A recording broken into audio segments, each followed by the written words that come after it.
अच्छा इसमें सभी बच्चे कहते हैं सर लिखने वाला काम कैसे होगा। लिखने वाला काम बहुत आसान है, बहुत इजी है। कुछ नहीं, देखो एक वैद्युत द्विध्रुव बेबी है, ध्यान से सुन लीजिए। एक वैद्युत द्विध्रुव बेबी है जिसके सिरे ए पर प्लस क्यू चार्ज, सिरे बी पर माइनस क्यू चार्ज है। इसके मध्य बिंदु ओ से आर दूरी पर एक बिंदु पी है जिस पर हमें परिणामी विभव क्या करना है, ज्ञात कर। हेलो बच्चों, कैसे आप सब? उम्मीद करते हैं मस्त होंगे, स्वस्थ होंगे और अपनी पढ़ाई को बेहतर ढंग से कर रहे होंगे। देखिए एक फेज का बहुत इंपॉर्टेंट टॉपिक है जिस पे हम लोग आज चर्चा करने वाले हैं।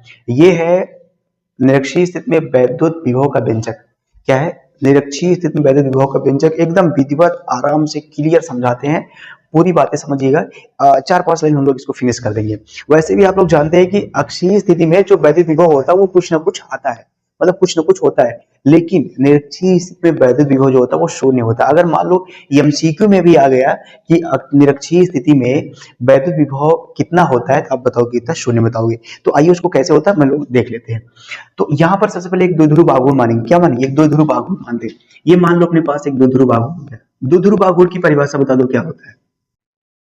द्विध्रुव आघूर्ण एक ऐसा निकाय होता है जिसके सिरे पर विपरीत आवेश स्थित होते हैं। यहाँ पर देखो ये माइनस क्यू आवेश रख दो या प्लस क्यू रख दो, यहाँ माइनस क्यू रख दो, कोई दिक्कत नहीं है ना। और इसका सिरा ऊपर रखो इसको। ये मान लो प्लस क्यू आवेश यहाँ पे है और यहाँ पे माइनस क्या है, क्यू आवेश है। ये सिरा ए हो गया, ये सिरा क्या हो गया, बी हो गया। अच्छा एक बात और जानते हो, परिभाषा फिर से सुन लो। वैद्युत द्विध्रुव एक ऐसा निकाय होता है जिसके सिरों पर क्या होती है, विपरीत आवेश एक दूसरे से अल्प दूरी पर स्थित होते हैं। ये वैद्युत द्विध्रुव हो गया। लेकिन वैद्युत द्विध्रुव आघूर्ण की परिभाषा क्या बताओगे? तो वैद्युत द्विध्रुव आघूर्ण को पी से लिखते हैं, पी बराबर क्यू इंटू क्या होता है, 2l होता है। ये 2l होता है। अब इसका मतलब है कि किसी एक आवेश, चाहे माइनस ले लो चाहे प्लस, किसी एक आवेश और उन दोनों आवेशों के बीच की दूरी, किसी एक आवेश और तथा दोनों आवेशों के बीच की दूरी के गुणनफल को हम लोग क्या बोलते हैं, द्विध्रुव आघूर्ण। फिर से सुन लो, किसी एक आवेश और दोनों आवेशों के बीच की अल्पतम दूरी के गुणनफल को हम लोग क्या बोलते हैं, ये द्विध्रुव आघूर्ण बोलते हैं। तो P बराबर ये हो सकता है प्लस में Q इंटू 2l या हो सकता है माइनस में 2 इंटू QL। ये दोनों कुछ भी हो सकता है, किसी भी तरह से आप लिख सकते हो। तो हम लोग ये समझ रहे हैं कि इसके निरक्ष में, अच्छा अक्ष की हम लोग बात करते हैं तो ये सीधा निकालते, ऐसे सीधा इसके अक्ष में, या ऐसे निकालते। लेकिन हम लोग निरक्ष में बात करेंगे इसके सीधा, ये इसके परपेंडिकुलर निकालोगे। ये हॉरिजॉन्टल हो गया, इसे परपेंडिकुलर हम लोग निकालेंगे। तो परपेंडिकुलर निकालने के लिए क्या करेंगे, इसके मध्य बिंदु ओ से क्या करेंगे हम लोग, इसके मध्य बिंदु ओ से, यहाँ पर मान मध्य बिंदु ओ से आर दूरी पर एक बिंदु पी ले रहे हैं। इसी बिंदु पी पर माइनस क्यू के कारण भी हम लोग विभव निकालेंगे और प्लस क्यू के कारण भी निकालेंगे। ये प्लस क्यू है, प्लस क्यू के कारण निकालेंगे और माइनस क्यू के कारण भी निकालेंगे। तो अगर प्लस क्यू के कारण निकालोगे इस बिंदु से, तो दूरी भी पता होनी चाहिए। दूरी पता कर दो, ये हो गया, और यहां से ये हो गया। अच्छा एक बात मैं आपसे बता दूं, अगर इस वैद्युत द्विध्रुव आघूर्ण के परपेंडिकुलर कोई लाइन ड्रा करते हो, जाहिर सी बात है वहां पर कितना डिग्री एंगल बनाएगा, 90 डिग्री एंगल बनाएगा। ये हो गया। तो अब अगर 90 डिग्री बन गया तो क्या होगा, तो यहां पर क्या बनाओगे, पाइथागोरस प्रमेय लगा सकते हो। पाइथागोरस में ये अगर ये 2l है, यहां से क्या होगा, ये l हो गया, ये r हो गया, तो ये पूरा दूरी, सॉरी ये l हो जाएगा, ये l हो गया।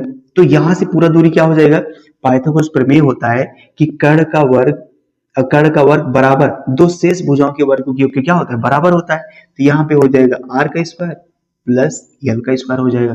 ठीक, यहाँ पर मान लो कोण क्या है, थीटा है, यहाँ पर मान लो कोण क्या है, थीटा है।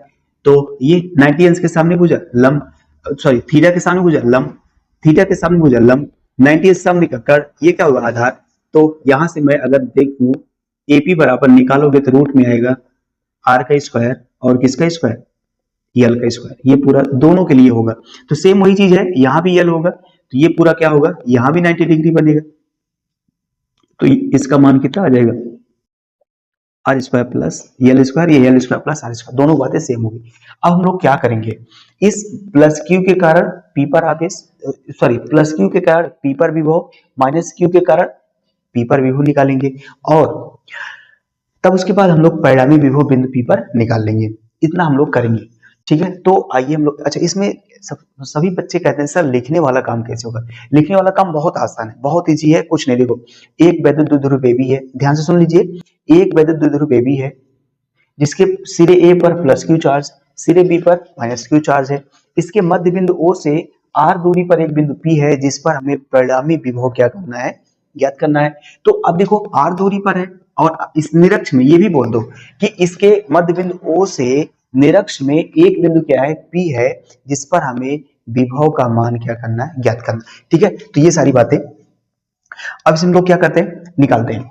तो यहां लिखो प्लस क्यू के कारण, प्लस क्यू के कारण P पर विभव, इसको V1 मान लो। V1 बराबर विभव का फॉर्मूला पता है क्या होता है, 1/4 पाई एप्सिलॉन नॉट Q अपान में R। R का मतलब अपने पास क्या है, Q से इसकी दूरी है R का स्क्वायर प्लस L का स्क्वायर। तो यही रखो 1/4 पाई एप्सिलॉन नॉट Q अपान में R होता है। R मीन्स क्या है, ये दूरी है, R square plus L square. दूसरा माइनस क्यू के कारण, माइनस क्यू के कारण V2 मान लो। माइनस क्यू के कारण अब क्या होगा, V2 1/4 pi epsilon not Q अपान में R square plus L square. Plus के कारण प्लस, माइनस के कारण माइनस, ये हो गया। तो P पर परिणामी विभव, P पर परिणामी विभव। अब परिणामी विभव का मतलब एक प्रकार से हम लोग कुल विभव है। तो कुल विभव कैसे निकालोगे, V बराबर V1 प्लस V2। तो ये V बराबर V1 का मान रखो 1/4 पाई Q अपान में R square plus L square minus, देखो ये प्लस ये माइनस, ये माइनस ये प्लस तो माइनस कर देगा, 1/4 पाई एप्सिलॉन नॉट Q अपान में R square plus L square, ये हो गया। अब देखो ये सभी चीज देखो 1/4 pi epsilon not, 1/4 pi epsilon not, Q अपान में ये, Q अपान में सब जो सेम है, पूरा समान है। V बराबर क्या होगा, 0। ये प्लस ये माइनस, प्लस माइनस घट के क्या होगा, 0। अतः इससे सिद्ध है, अतः वैद्युत द्विध्रुव के कारण, वैद्युत ध्रुव आघूर्ण के कारण निरक्ष में विभव शून्य होता है। ठीक है, ये बातें तो इसका साथ लीजिए, आगे चलते हैं। तो आई होप कि ये बात आपको समझ में आई होगी। इसी तरह से आप पढ़ते रहिए, ये सारी बातें आपको समझाने के लिए थी, इतनी बातें ये आप समझ लीजिएगा। ठीक है, तो आई होप कि आपको ये बातें समझ में आई होंगी। इस तरह से पढ़ते रहिएगा। बाकी कहीं भी दिक्कत होगी तो आप कमेंट बॉक्स में कमेंट करिएगा। मिलते हैं नेक्स्ट वीडियो, तब तक के लिए जय हिंद।